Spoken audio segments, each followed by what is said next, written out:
Olá, queridos, amados do Senhor Jesus Cristo, queridos e amados irmãos do grupo Mensagens do Pastor, do Púlpito, queridos e amados que me acompanham pelo canal do YouTube. Muito bom dia, chegamos sexta-feira, último dia da semana. Quero te desejar um dia abençoadíssimo, pleno, cheio da presença do Espírito Santo e, lógico, um final de semana igual, né? Abençoado também. Olha, amados, a mensagem da semana passada, da outra segunda-feira, né?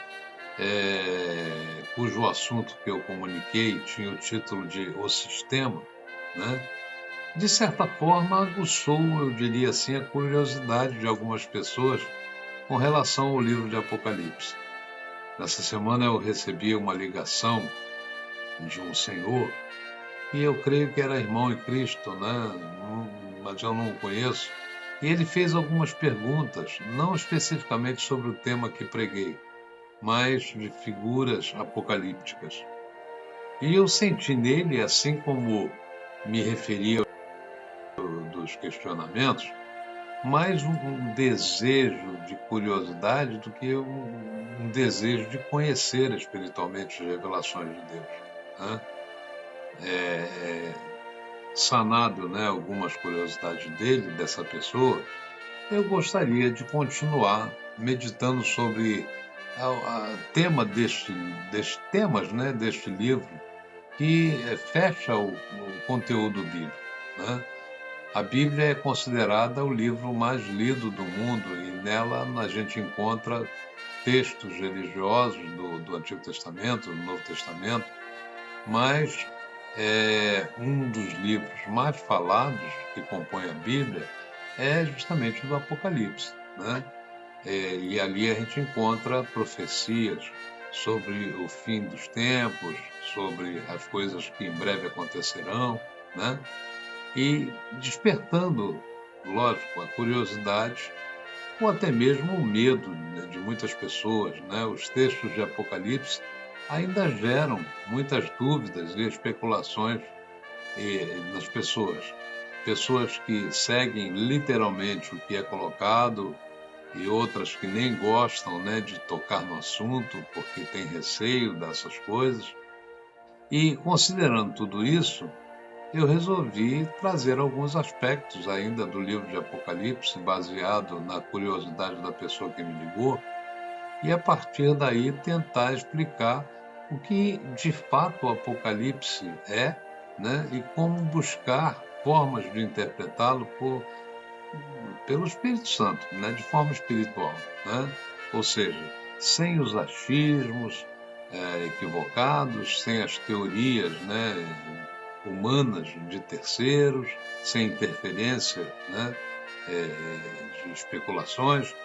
Então, de forma direta, Apocalipse significa revelação, né, que foi dada por Deus ao apóstolo João sobre o fim dos tempos e principalmente a volta de Jesus, né? Então, para a compreensão humana, esse termo acabou se tornando sinônimo de fim do mundo. E isso aí apavora as pessoas, né? E, numa explanação bem rasa, porque eu não pretendo aqui fazer com que essa palavra seja a palavra final sobre o estudo do Apocalipse, não. É uma palavra bem rasa, né, e rápida. O livro traz revelações divinas sobre o presente, sobre o futuro das igrejas, da humanidade, sobre os últimos tempos, o juízo final e talvez o mais esperado, traz as revelações sobre a volta de Jesus e a eternidade no céu, né? Esse livro contém 22 capítulos que servem para alertar e encorajar os que creem em Deus, né? O Apocalipse é, sobretudo, um livro para trazer esperança, né, em meio à dificuldade, à turbulência que nós estamos vivendo. E sua leitura deve ser feita para entender, não apenas para informar-se, né? A esperança é a segunda das três virtudes, junto da fé e do amor, né, deste livro revelado por Jesus e escrito pelo apóstolo João, né? Então, ter esperança tem a ver com ansiar por dias melhores, né? É esperar pelos novos céus e terra, diferente dos atuais que a gente conhece, onde haverá vida eterna, alegria, entendimento, amor, né? Não entra sangue nem carne, e toda lágrima será enxugada, não haverá dor nem sofrimento mais, né? Então é sobre isso que o livro de Apocalipse fala, da esperança cristã principalmente, do fortalecimento da fé, da vitória, né, em meio a derrotas. Para mostrar tudo isso, Deus usou símbolos, animais, imagens, que hoje geram interpretações equivocadas, né, especulações, e o temor pelo assunto tem sido grande. Então, diante desses fatos, nós percebemos o quanto é importante, né, a busca pelo entendimento do desconhecido, né, para que você tire conclusões espirituais, dirigidas pelo Espírito, nunca pelo entendimento humano, né?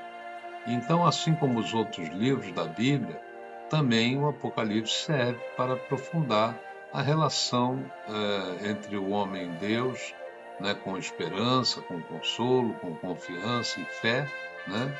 E uma das perguntas que a pessoa que me ligou fez, ela tinha curiosidade de saber quem eram esses 144 mil, né, que estão descritos ali no capítulo 7.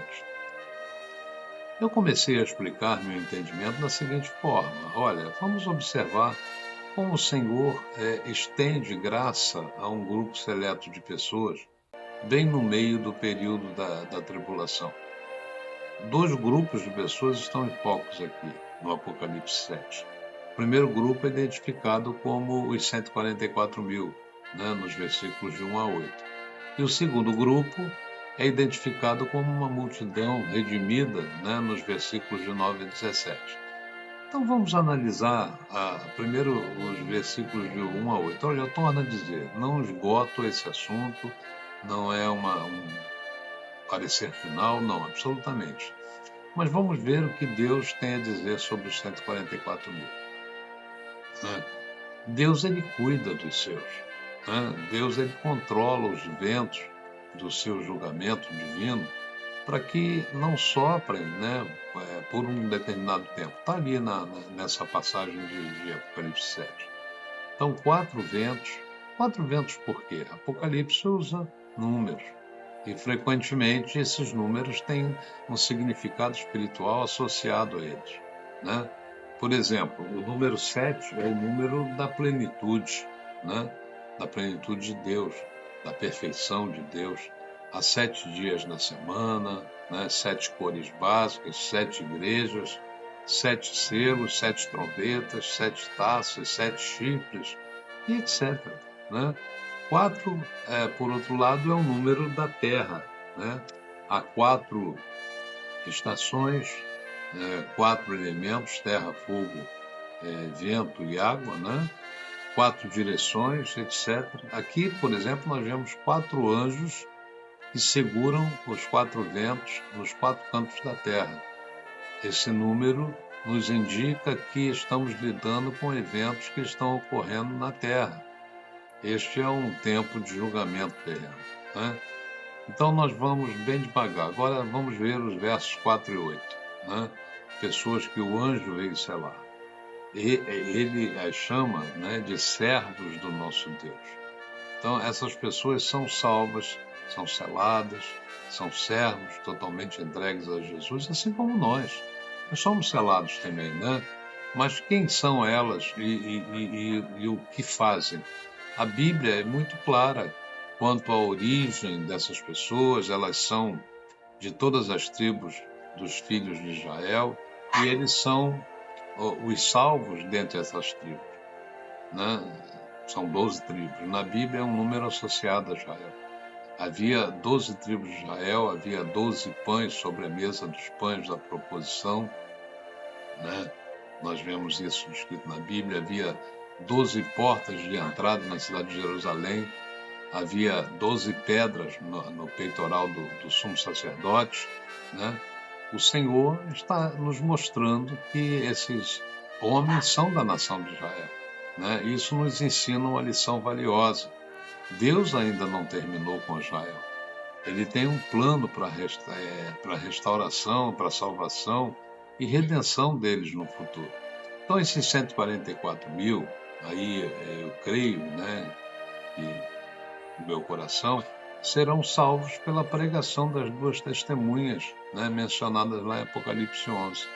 Deus enviará 2 pregadores no final para pregar o evangelho em Jerusalém. E esses 144 mil serão convertidos e selados pelo Senhor, como nós, para um ministério especial. E isso, irmãos, isso me causa tristeza, porque eu vejo aqui que na prática a igreja vai ter falhado, né, em seus esforços para alcançar o mundo. Nós temos hoje muito mais recursos, né, que no ano 1 da igreja, mas o mundo ainda está cheio de não convertidos e não alcançados, né? Nós vivemos em uma era de comunicação global e mesmo assim não conseguimos levar o evangelho a todos os povos da terra. Então que Deus nos ajude, né? Se nós não levarmos o evangelho nem mesmo à nossa cidade. E esses 144 mil pregadores judeus redimidos, serão eles que levarão o evangelho ao mundo inteiro no final e uma grande multidão de pessoas serão salvas como resultado. Eu fico feliz aqui, de certa forma, por isso, né? Porque nós devemos agradecer a Deus por sua graça. Devemos louvá-lo porque ele tem um grande plano para salvar a vida de muitas pessoas durante o período, né, mais terrível que a Terra vai conhecer, né? Então nós devemos também agradecer a Deus pelo seu ministério de selamento em nossas vidas, né? E que bênção é saber que nós fomos selados, né? E que estamos seguros, protegidos no Senhor Jesus Cristo. Nós devemos também refletir sobre os nossos esforços, né, para compartilhar o Evangelho nesses dias que estamos vivendo e que Deus nos abençoe e nos capacite e que nós possamos, como Paulo, né, disse lá em Romanos 1, quanto está em mim, estou pronto também para vos anunciar o Evangelho. Amém? Medite nesta palavra, que Deus te abençoe, que Deus te renove, que Deus te capacite, que Deus te dê toda a direção de entendimento na leitura do Apocalipse. Amém? Um beijo no teu coração, um bom final de semana. Até a próxima, queridos, em nome do Senhor Jesus.